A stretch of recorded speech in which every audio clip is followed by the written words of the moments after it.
Welcome to my philosophy channel.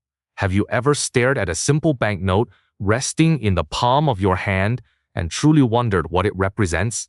We are conditioned from birth to view money as a neutral tool, a convenient medium of exchange, a simple measure of our daily labor. We wake up early, endure exhausting commutes, and trade the finite hours of our mortal lives for these pieces of paper or digits on a screen. We believe that if we work harder, save more diligently, and invest wisely, we will secure our freedom and protect our families. But what if this fundamental belief is the greatest illusion ever constructed? What if money is not a neutral measure of value, but an invisible mechanism of absolute control?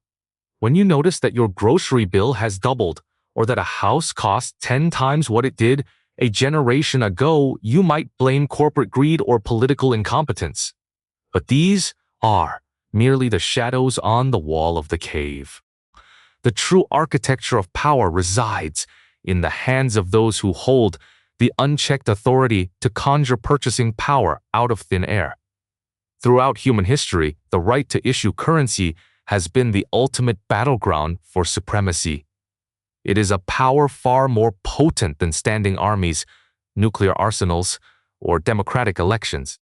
Whoever controls the valve of global liquidity controls the destiny of nations, the distribution of wealth, and the very boundaries of human freedom. Today, we are going to embark on a deep, methodical deconstruction of the global financial architecture. We will trace the evolution of monetary hegemony from the foggy streets of 19th century London to the high-tech surveillance systems of modern Wall Street. We will explore how empires transition from extracting wealth through physical conquest to extracting it through the silent, mathematical violence of interest rates and inflation. We will analyze the psychological trauma of nations whose sovereignty has been stripped away by debt, and we will examine how the ordinary individual is systematically enslaved by a matrix of credit. This is not just a historical retrospective on the British pound and the United States dollar. It is a philosophical inquiry into the nature of trust, the mechanics of exploitation, and the ongoing war for the very soul of human independence. Let us begin our descent into the hidden mechanisms of the world. Chapter 1: The Architecture of the British Pound and the Illusion of Free Trade. To comprehend the sophistication of modern financial domination, we must first return to the 19th century, to an era when the British Empire reached the zenith of its power. During the early stages of the Industrial Revolution, Britain amassed enormous wealth through the relentless production of physical goods. They built thousands of factories, burned millions of tons of coal, and flooded the global market with textiles and machinery. They were the undisputed workshop of the world. However, the ruling elite in London eventually realized a cold, mathematical truth. Producing physical commodities is an inherently flawed business model. Manufacturing requires massive capital investment in heavy machinery that constantly depreciates. It requires managing restless labor, unions demanding higher wages and safer conditions. It involves the constant risk of overproduction and inventory stagnation. In the hierarchy of wealth extraction, the manufacturer will always be subservient to the platform creator, and the platform creator will always bow to the entity that issues the chips for the game. The British elite desired a transition from earning the bloody, sweat-stained margins of industry to reaping the clean, effortless yields of financial liquidity. They decided to step out of the mud of Manchester and ascend to the polished leather chairs of the City of London. But to achieve this metamorphosis from an industrial titan into a global financial parasite, Britain needed to impose a universal standard of value upon the rest of the world. Before the mid-19th century, global trade was a chaotic web of fluctuating exchange rates. Nations used silver, copper, and various local currencies, making cross-border transactions incredibly risky and inefficient.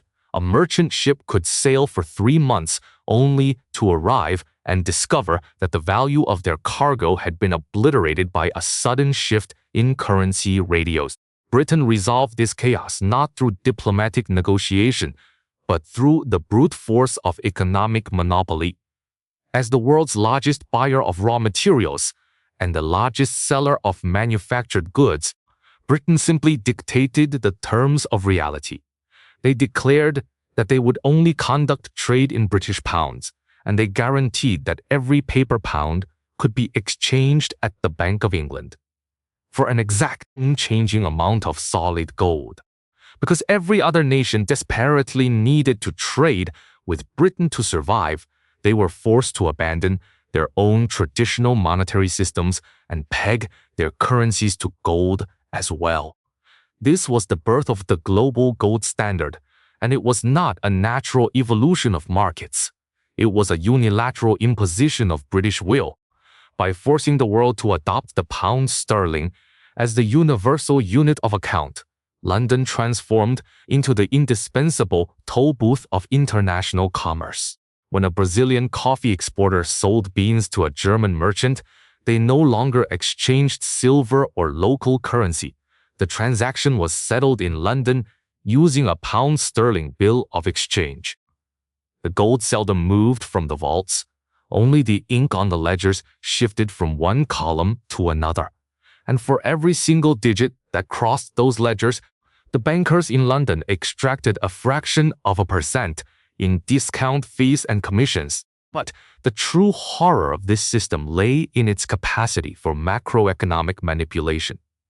Britain accumulated so much excess capital that they began exporting it to emerging markets, funding railroads in America and agriculture in Argentina. They would open the valve of credit, dropping interest rates and flooding poor nations with cheap money.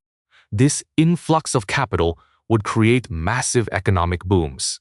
Emerging governments would feel wealthy, embarking on grand infrastructure projects, while their citizens ignored financial prudence in the euphoria of an artificial spring. But then, whenever the Bank of England decided the time was right, or whenever gold began to leave their vaults, they would brutally snap the valve shut. They would hike the discount rate without warning. The cheap money would instantly evaporate, fleeing back to London to seek higher returns. The emerging markets, now starved of liquidity and choking on debts denominated in pounds, would suffer catastrophic currency collapses. Businesses would go bankrupt, governments would default, and the people would starve. It was in this moment of manufactured despair that the British capitalists would return, purchasing the core assets of the devastated nation, the deep water ports, the railroad networks, the mineral mines, for pennies on the pound. This was known as tidal harvesting. It was a military campaign conducted without firing a single bullet, a perfect mechanism whereby the financial center systematically looted the periphery through the predictable cycles of greed and panic. Chapter summary: the first global currency hegemony was established by forcing the world onto a single standard, allowing the financial center to loot the periphery through manufactured cycles of credit expansion and contraction. Chapter 2: the invisible hand and the privatization of sovereign power. While empires operated in the broad daylight of global commerce, a much deeper shadow architecture was being constructed beneath the very foundations of sovereign nations. To truly grasp the nature of the currency matrix, we must examine the persistent, century-long struggle between democratically elected governments and the invisible network of international bankers who sought to privatize the right of money creation. The core philosophical conflict is stark.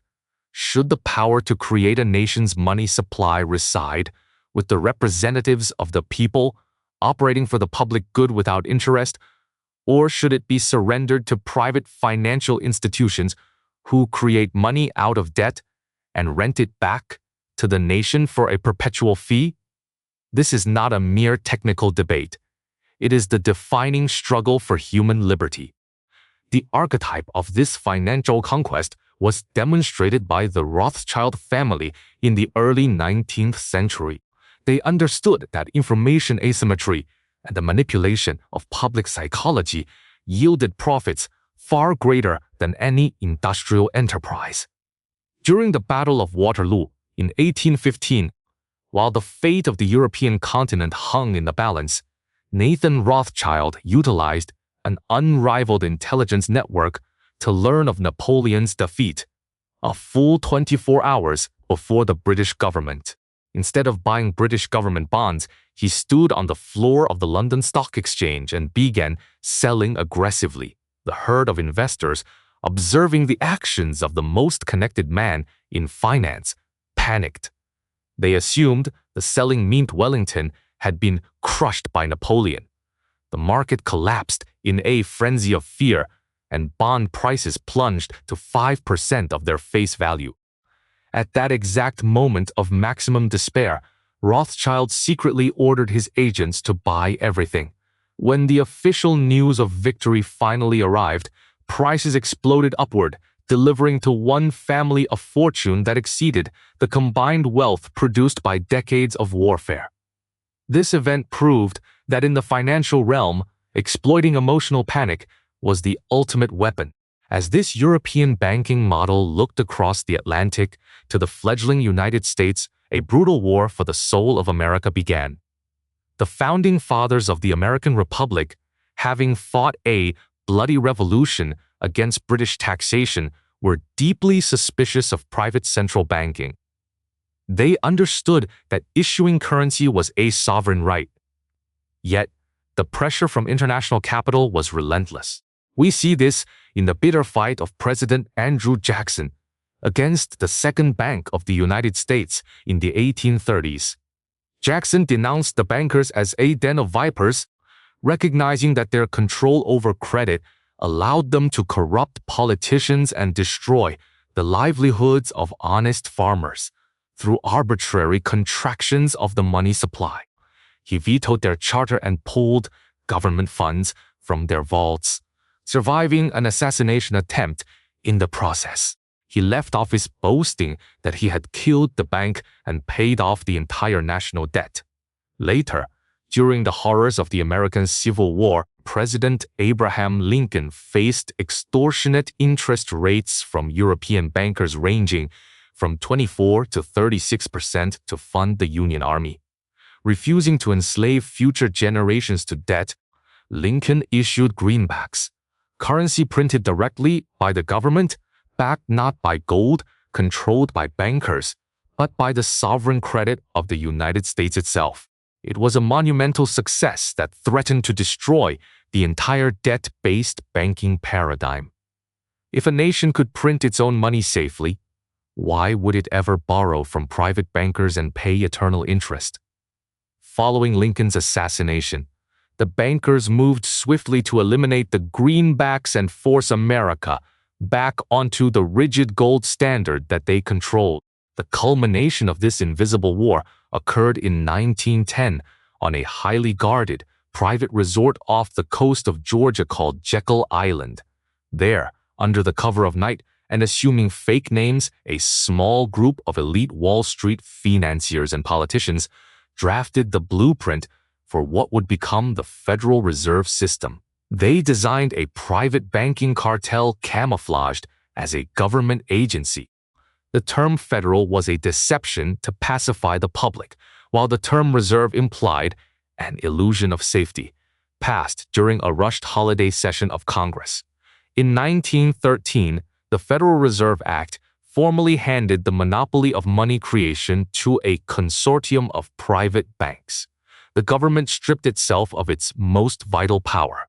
From that day forward, whenever the United States needed money, it could not print it directly.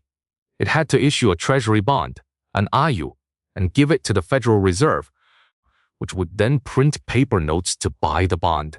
The citizens were instantly trapped in a paradigm where every single dollar in existence represented a debt owed to a private institution, bearing interest that could never ultimately be repaid because the money to pay The interest was never conjured into existence in the first place.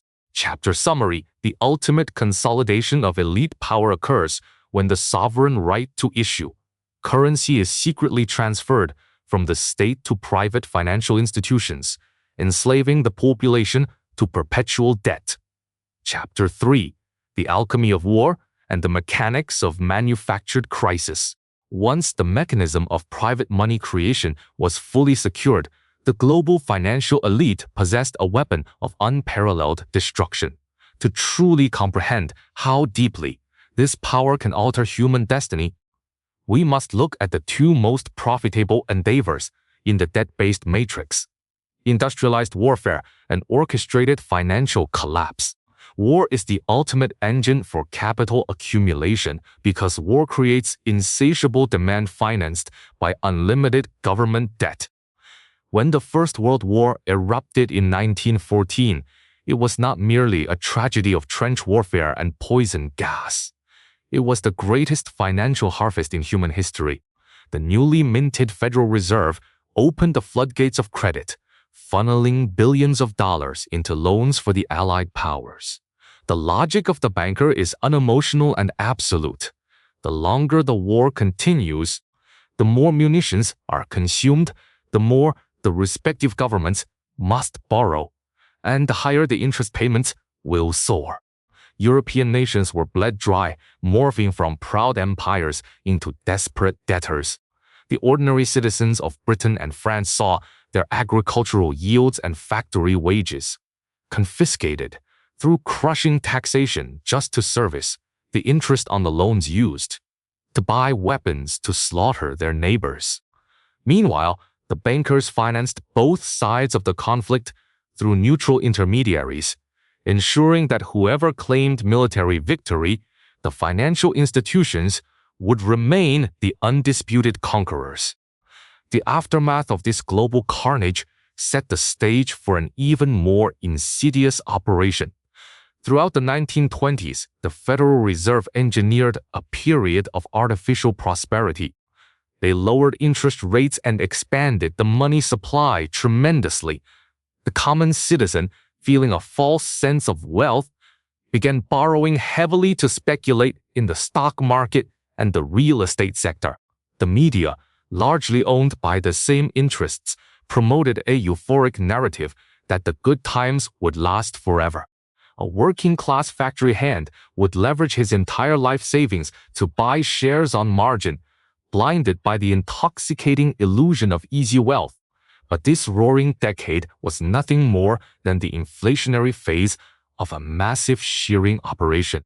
The elites understood that a sheep must first grow a thick coat of wool before it can be profitable to shear it.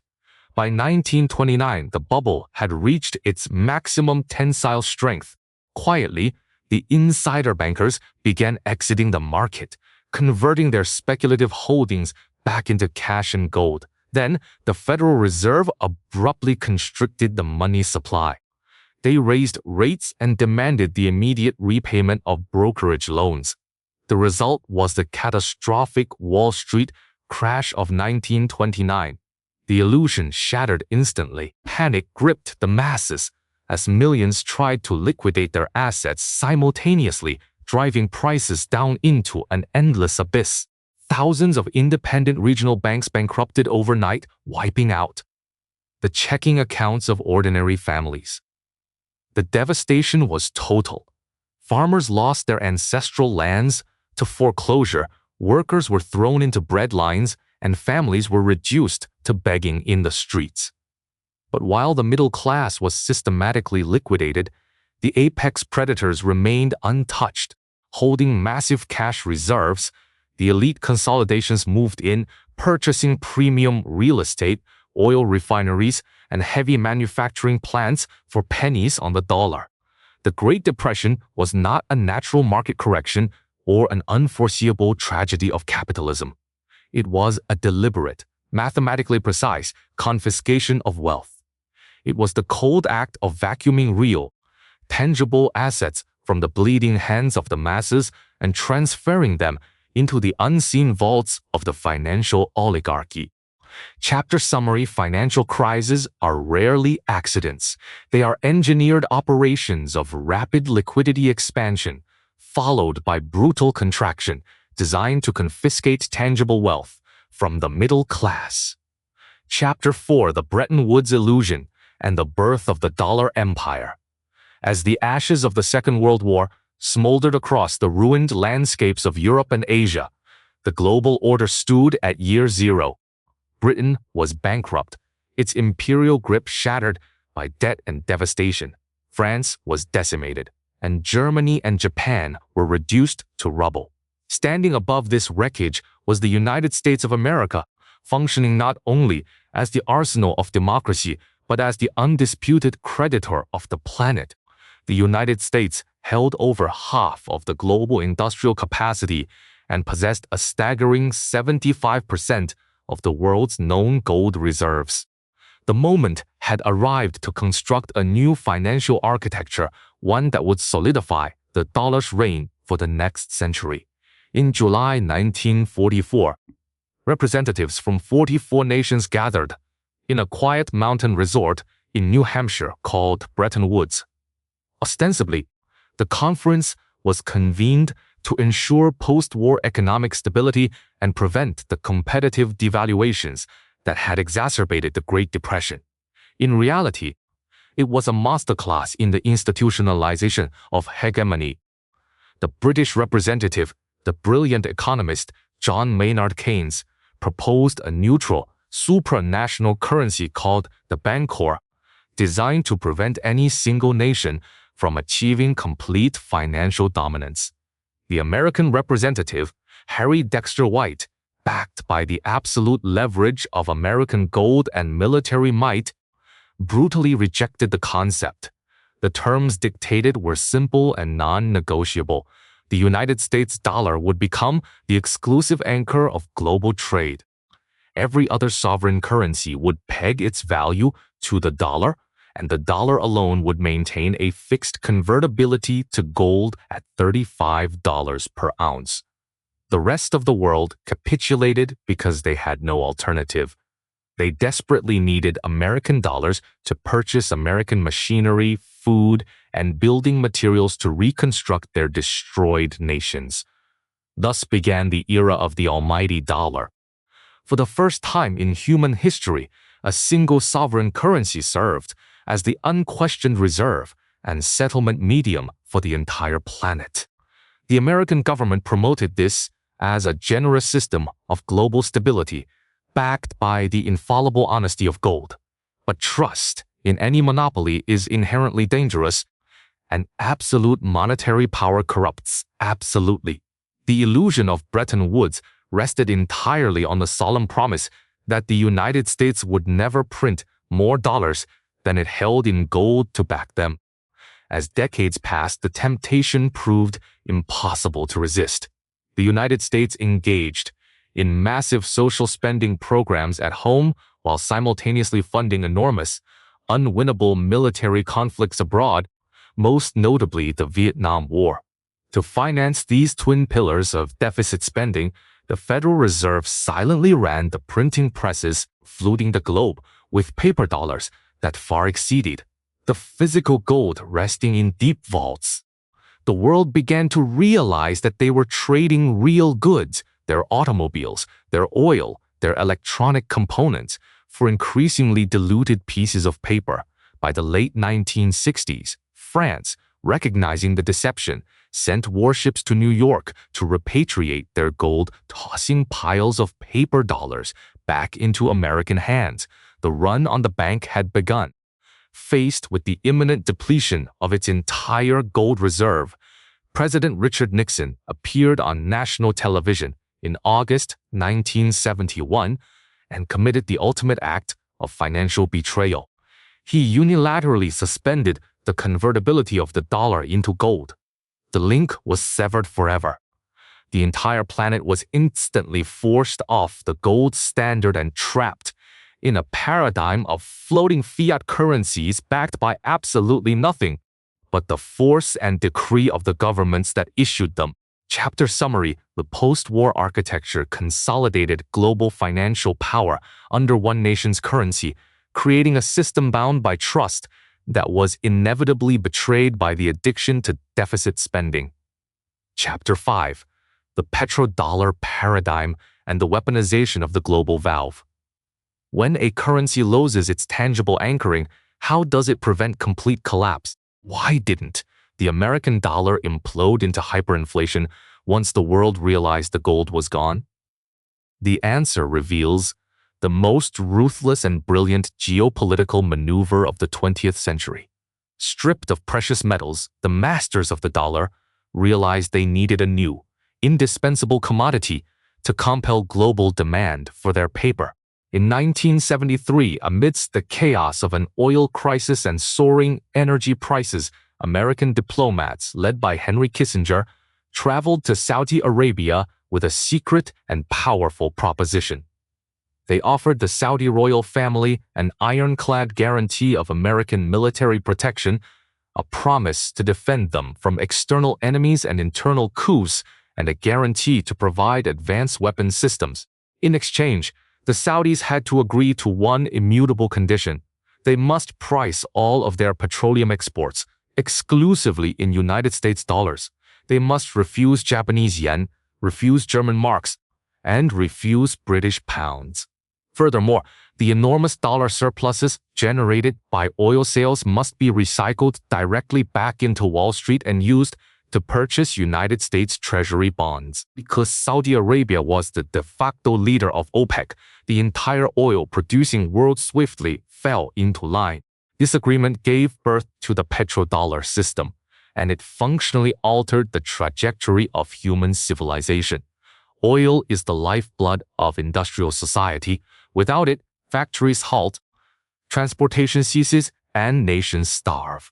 By tying the world's most vital energy source exclusively to the dollar, the United States ensured that every single nation on Earth, from impoverished developing countries to thriving industrial competitors, was forced to acquire and hold massive reserves of American paper. If Japan wanted to keep its lights on, it had to manufacture Toyotas, ship them to the United States, earn dollars, and hand those dollars to Saudi Arabia for oil. The Saudis would then loan those dollars back to the American government, allowing the United States to maintain enormous budget deficits without facing the natural consequence of severe domestic inflation. America discovered the alchemy of exporting its inflation to the rest of the globe. But the petrodollar system evolved into something far more sinister than a mere economic advantage. It metamorphosed into the ultimate weapon of coercion.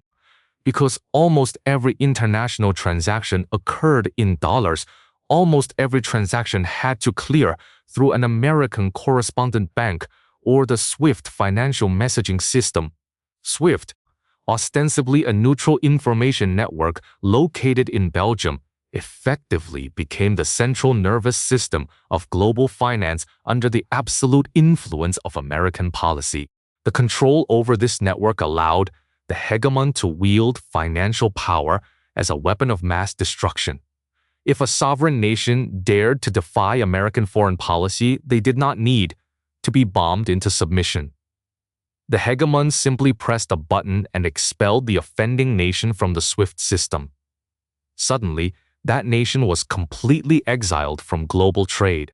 They could not receive payment for their exports, nor could they purchase crucial imports like medicine or wheat. The value of their domestic currency would implode.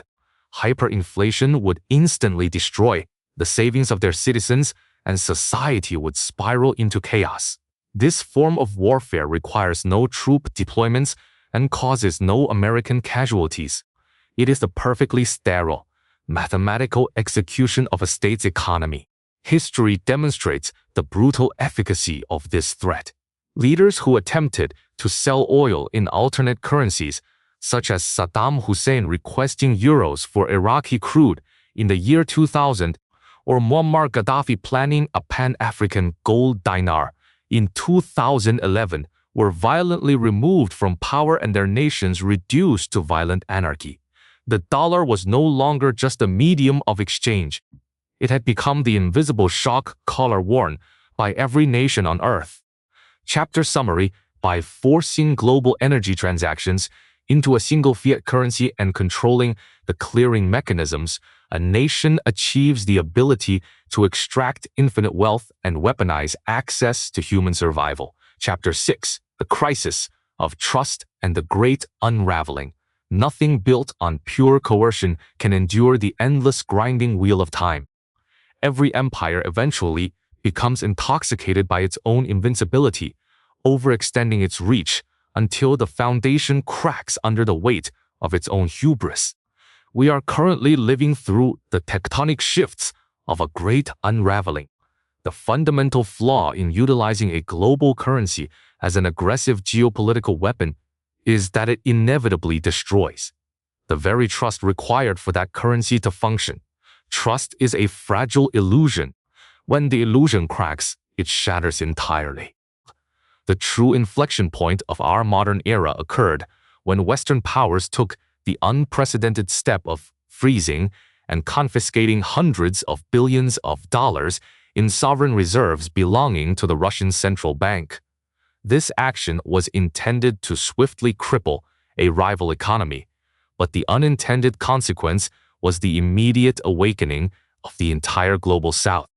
When nations around the world watched the assets of a major nuclear power evaporate overnight by Western decree, a profound psychological shock rippled through global capitals.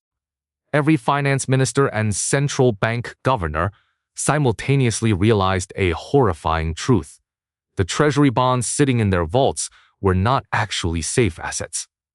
They were conditional liabilities permitted to maintain value only so long as the holder remained in total obedience to the geopolitical desires of Washington. The money in the bank was not truly theirs. Fear replaced complacency, igniting a silent but accelerating revolution known as the dollarization. This is not a trend driven by ideology or spite. It is driven by the cold biological instinct for national survival. Nations have begun rapidly constructing parallel financial architectures to bypass the SWIFT system. China and Brazil formed agreements to trade directly in their own domestic currencies. India settled oil trades with Russia in rupees and dirhams. Saudi Arabia, the very foundation of the petrodollar paradigm, announced its willingness to price oil exports in multiple currencies, effectively breaking the 50-year-old monopoly. Even staunch European allies began experimenting with alternative clearing mechanisms to circumvent secondary sanctions. Simultaneously, the central banks of the world have embarked on a historic buying spree, accumulating physical gold at a pace unseen in generations. They are frantically dumping American debt, yielding a negative real return and stacking uncancelable, uncensorable physical assets in their domestic vaults. The percentage of dollars held in global reserves has steadily declined from 71% in the year 2000 to less than 60% today. While this may appear like a slow bleed, in the realm of global finance, it represents the mass exodus of trillions of dollars. If the global demand for holding American debt falters, just as the United States requires trillions more to finance its unprecedented $34 trillion national debt, the reckoning cannot be delayed. The dollars that have circulated the globe for decades, exporting American inflation to developing nations, will inevitably come rushing back to domestic shores to purchase real assets, igniting a firestorm of domestic price spikes that no central bank manipulation can control. The empire of debt is mathematically programmed to unwind, and as the cycle closes, the illusion of control dissipates into the air. Chapter summary: the ultimate collapse of financial hegemony is triggered when the weaponization of currency destroys global trust, forcing sovereign nations to seek refuge in alternate systems and hard assets. Chapter 7: the individual within the matrix of debt. We have discussed the grand movements of empires, the secret meetings of elite bankers, and the shifting tides of geopolitical dominance. But what does this immense cold architecture actually mean for you, the ordinary individual walking down the street? How does the macroeconomic violence perpetrated by central banks translate into the frustration you feel when you look at your bank account? At the end of the month, the most profound tragedy of the modern financial system is that it has rendered the chains of servitude completely invisible. In ancient times, oppression was physical. You could see the whip and feel the shackle. You knew exactly who was extracting the fruits of your labor. Today, the extraction is achieved through the elegant mathematics of currency debasement. Inflation is not an accident of nature, nor is it primarily caused by supply chain disruptions or corporate greed. Inflation is a deliberate, calculated policy of wealth confiscation. It is a stealth tax imposed without legislative approval and without public debate. When a central bank expands the money supply to finance endless government deficits or to bail out failing financial institutions, they do not magically create new wealth. They are simply stealing the purchasing power from every existing unit of currency already in circulation. If you are a prudent worker who has saved $100,000 over 10 years of grueling labor, and the central bank dilutes the currency supply by 20%, they have functionally reached into your bank account and stolen $20,000 worth of your labor and time. You still possess the same number of digital digits, but they can no longer buy you the home, the food, or the security you were promised. This is why the modern worker feels constantly exhausted. You are running on a treadmill where the speed is constantly being increased by unseen hands. You receive a modest raise, believing you are advancing, but the true cost of housing, healthcare, and education is skyrocketing at triple the rate of your wages. The currency system is designed to systematically transfer wealth away from those who work for a salary and move it toward those who own hard assets and control the valves of credit. The Cantillon effect dictates that the elites closest to the creation of new money receive it first, using it to purchase real estate and stocks before the prices rise, while the working class experiences the new money only after it has diluted the value of their wages at the grocery store. We are trapped in a matrix where debt is encouraged because it amplifies control. Students graduate saddled with insurmountable loans, forcing them immediately into corporate servitude just to survive the interest payments. Young families stretch themselves to the brink of bankruptcy to afford mortgages that enrich the banking cartel over 30 years.